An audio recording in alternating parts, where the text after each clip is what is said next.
जी class, अस्सलाम वालेकुम। अच्छा क्लास, ये तीसरा लेक्चर है और इसमें हम क्या सीखेंगे? Conversational sentences of health and element. Element कहते हैं बीमारी को, ठीक है।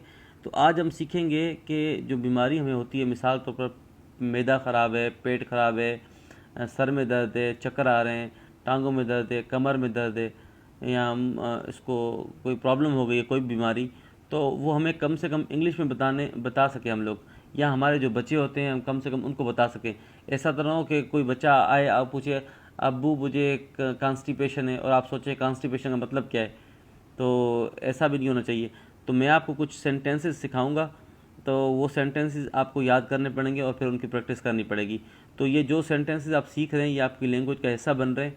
दिन ब दिन रोज़ आप नई चीज़ें सीखेंगे तो फिर आहिस्ते आहिस्ते ये ड्रॉप बाय ड्रॉप कलेक्ट करना पड़ता है। ऐसे सिर्फ शौक से इंग्लिश नहीं आ जाती।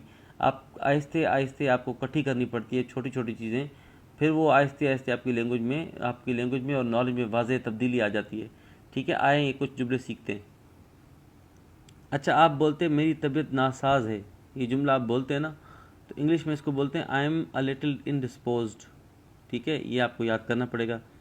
इसका मैदा ख़राब है, हर स्टमक इज़ अपसेट। ठीक है, अब ये नहीं बोल सकते her stomach is out of order. ये तो इंग्लिश जो बोलते हैं नई नई सीख रहे होते हैं, फिर वो इस तरह बोलते हैं, sir my stomach is out of order. तो आउट ऑफ ऑर्डर यहाँ पे इस्तेमाल नहीं होगा, ये कोई चीज़ नहीं है। तो हर स्टमक इज़ अपसेट, यहाँ पे ये वर्ड इस्तेमाल होगा। मेरी बेटी के पेट में दर्द है, ये कितना कॉमन जुमला है। तो हमें ये कम से कम आना चाहिए ना कि my daughter has stomach pain. ठीक है, पेट को वैसे टमी भी बोलते हैं। हम बोलते हैं ना बच्चों बच्चों का अगर पेट में दर्द है ना, तो हम बोलते हैं शी हैज़ टमी एक। एक ACHE, ये एक वर्ड दर्द के लिए इस्तेमाल होता है। या हम बोलते हैं आई हैव टमी एक। आई हैव टमी एक, टमी एक का मतलब होता है पेट में दर्द। या आप ये भी बोल सकते हैं कि my daughter has stomach pain. अच्छा, अम्मी के सर में दर्द है, अम्मी हैज़ हेड एक। जैसे टमी एक होता है, इस तरह हेड एक होता है, हेड एक। हेड एक का मतलब है सर में दर्द होना। अच्छा, एक चीज़ याद कर लें, कब्ज़ी को इंग्लिश में कॉन्स्टिपेशन बोलते हैं। ये कब्ज़ी वर्ड बोलेंगे ना, थोड़ा ऑकवर्ड लगता है और अजीब सा लगता है। आप कॉन्स्टिपेशन बोलेंगे तो फीलिंग अच्छी आती है, सही आता है, इतना बुरा नहीं लगता। तो इंग्लिश में ये सीख भी लें और आज के बाद यूज़ भी यही वर्ड करना है, कॉन्स्टिपेशन। ठीक है, तो वो बोलता है लगता है तुम्हें कब्ज़ है, it seems that you have constipation. ठीक है, और जो होते हैं ना पेचस हो जाते हैं, उसको बोलते हैं डायसेंट्री। उसमें आपको पेट भी ख़राब होता है और उल्टियाँ भी आ रही होती हैं, डायसेंट्री बोलते हैं उसको, ये बीमारी है। ठीक है, तो ये दोनों वर्ड्स याद कर लें। ये थोड़े से अजीब से वर्ड्स हैं, पर ये इंग्लिश में सीखने तो पड़ेंगे ना, क्योंकि हमारे मुआशरे में ये वर्ड्स बार बार इस्तेमाल होते हैं। तो बार बार कब्ज़ बोलना is not, doesn't look good, doesn't seem good, and doesn't sound good even.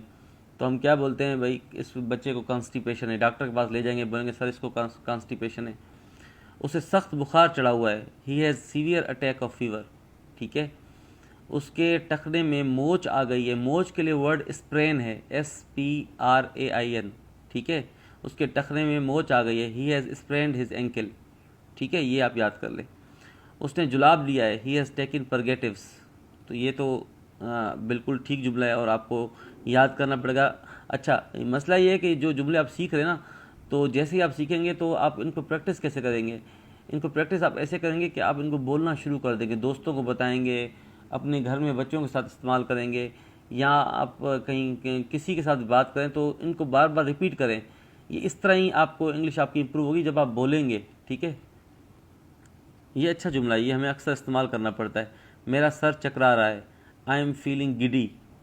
ये पता है, रात को आपको नींद आती है ना, तो आप मैसेज करते हैं, आप बोलते हैं I am feeling sleepy, good night. I am feeling sleepy, मुझे नींद आ रही है। और अगर आपको नींद के मारे चक्कर आए ना, तो वहाँ पे आप बोलेंगे आई एम फीलिंग गिडी। ठीक है, मुझे नींद के मारे चक्कर आ रहे हैं। उसे ज़ुकाम हो गया है, ही हैज़ कॉट कोल्ड। यहाँ आप बोलोगे आई हैव कॉट कोल्ड, मुझे ज़ुकाम हो गया है, आई हैव कॉट कोल्ड। ठीक है, क्या तुम्हारा ज़ुकाम हट गया है, मतलब ख़त्म हो गया है। Have you lost your cold, yes I lost it. ठीक है, वो डॉक्टर काशिफ के ज़ेर इलाज है, he is under treatment of doctor Kashif. ठीक है, तो ये कुछ जुमले हैं जो आपको तबीयत से रिलेटेड थे, हेल्थ से रिलेटेड थे, बीमारियों से रिलेटेड थे। ये आप ख़ुद भी सीखें और शेयर भी करें दोस्तों के साथ, उनको बताएं, ख़ास तौर पे बोल के बताएं, ताकि आपको वो चीज़ आपके जहन में हमेशा के लिए बैठ जाए। इस पे स्पीकिंग ड्रिल ये है कि tell your friend about the different health problems faced by people in hospital, use this sentences in speaking drill, record an audio and send it to miss Imama Sabir, she will give her feedback on the fluency. तो आप imagine करें कोई character, आपके घर में कोई बहन है छोटी, उसके साथ बात कर लें, या कोई और करेक्टर दोस्त उठा लें, या कोई नहीं है तो फिर मिरर के सामने खड़े होकर उसे बताएं कि भाई इसको पेट में, फलां को पेट में दर्द है, फलां को जो है वो सर में दर्द है, फलां को नींद से चक्कर आ रहे हैं। ये जो जुमले आपने सीखे ना, इसको बोलें और बोल के आप एक ऑडियो रिकॉर्ड करें और हमें भेज दें। तो हम आपको बताएंगे, एक तो आपकी प्रैक्टिस हो जाएगी और हम आपको बताएंगे इसमें आप प्रोनाउंसिएशन की मिस्टेक तो नहीं कर रहे।